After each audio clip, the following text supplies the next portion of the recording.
So the draw for Wuhan is out. It's the final WTA 1000 event of the year, and a lot of opportunity for some players to get some points going into the WTA finals in a few weeks' time.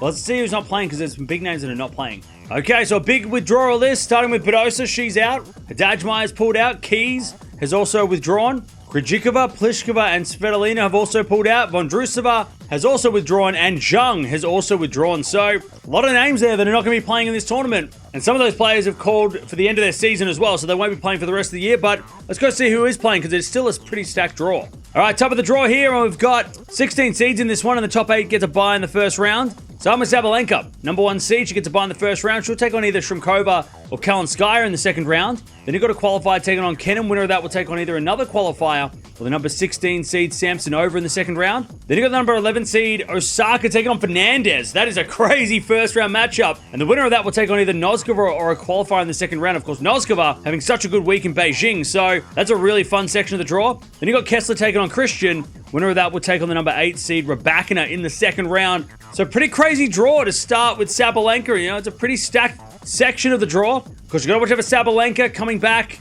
to this tournament again. She's done so well here in the past, and she's won this tournament so many times, so definitely the favorite, of course, and the one to watch in this section. Also got to watch out for Raducanu as well, looking to try and qualify for the WTA finals, because she is currently number 8, but very close with Paolini to get that final spot. Also got to watch out for Osaka and Fernandez. That is a crazy first round match, but both players have been playing really well on the hard courts lately. And also watch out for Noskova, playing really well in Beijing this week, so let's see if she can continue that form going into this one. Next part of the draw, we've got Anisimova, the number 4 seed, gets a bye in the first round. She'll take on either a qualifier or Monero in the second round. Then you've got Zhu versus Joint. Winner of that will take on either a qualifier or the number 15 seed Schneider in the second round. Then you've got the number 9 seed Alexandrova. She'll take on Mboko in the first round. Very tough first round. Winner of that will take on either Raducanu or Lee in the second round. Then you've got Kruger taking on Baptiste. Winner of that will take on number 6 seed Pegula in the second round. So, still very stacked section of the draw, and very difficult section of the draw as well for the seeds. But of course, you've got to watch out for Anisimova, having a great week in Beijing, just beat Gauff.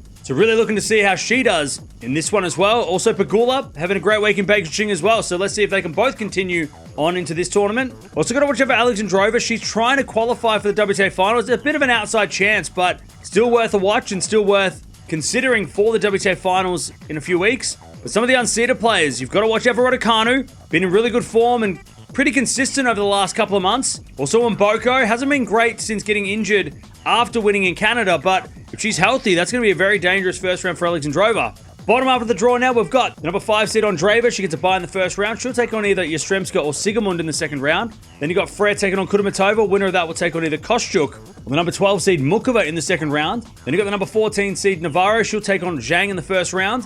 Winner of that will take on either Kostaya or Ostapenko in the second round. Then you got another qualifier taking on Wong.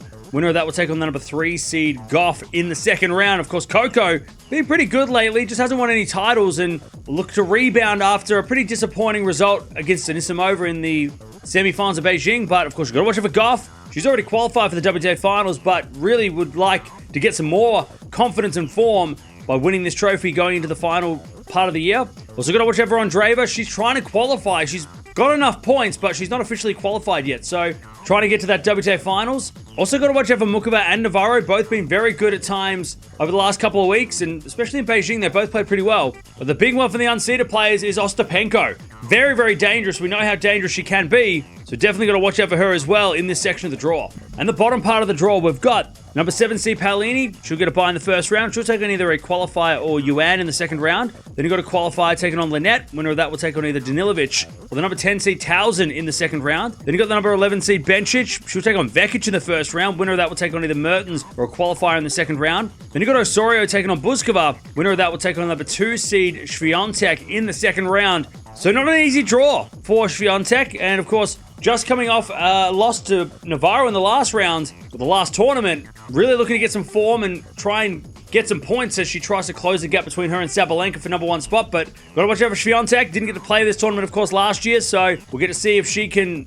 do well here on these courts. Also got to watch out for Paolini, like I said earlier, trying to get to the WTA finals again, and in a real battle with Raducanu on points to try and qualify. Also got to watch out for Towson, a bit of an outside chance of making the WTA finals, but still technically could make the finals with a couple of good weeks. And also be watching out for Bencic. Did really well against Gauff, unfortunately lost in Beijing, but is going to be very dangerous. And if she does play Swiatek in the third round, that'll be very tough for Swiatek.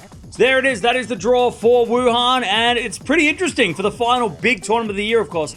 After this, there's a couple of 250s, a couple of 500s, but this is the last time we're going to see a lot of big names until the WTA Finals, and also the last time we're going to see a lot of these players for the season, because a lot of players after this week will probably call it a day for their season. But let me know in the comments below, who's going to win this tournament? Is it going to be Sabalenka, who's kind of dominated this event over its history? Maybe someone like Swiatek or Gauff can finally get a trophy after a couple of weeks and a couple of events of not getting trophies, but there it is. That's what Wuhan's going to look like, and we're going to start watching it on Monday.